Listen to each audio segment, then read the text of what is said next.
जय श्री राम दोस्तों, कैसे हैं आप लोग। स्वागत है आपका मेरे मिनी ब्लॉग में। आज हम लोग उठ गए थे सुबह 4:21 में। फिर मैंने कॉफ़ी पी, ब्लैक कॉफ़ी। फिर हम लोग निकल गए मॉर्निंग वॉक के लिए, मम्मी, मैं, भाभी और बहन।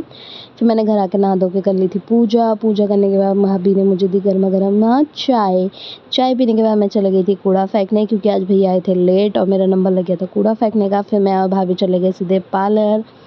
फिर भाभी ने बनाई यहाँ पे मेरी आईब्रो, और हम घर आने के बाद भाभी मेरे बाल करने लग गई थी कर्ली।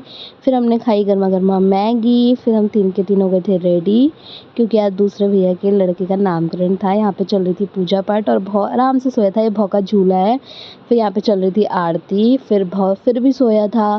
फिर भौ की नानी के घर से आए थे धगुले, चेन, कपड़े। फिर भाभी आ गई थी पूजा में बैठने। फिर भाभी और भैया लोग बैठे पूजा में। यहाँ पे एक करके सुनाने लगे थे नाम, जो कि पड़ा था एन से।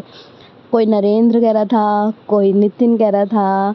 उसके बाद हम लोग सीधे चले गए छत पे। यहाँ पे चल रही थी पूजा, क्योंकि बहू को दिखानी थी धूप। फिर यहाँ पे चल रही थी फोटोशूट। आज का मिनी ब्लॉग इतना ही। Thank you.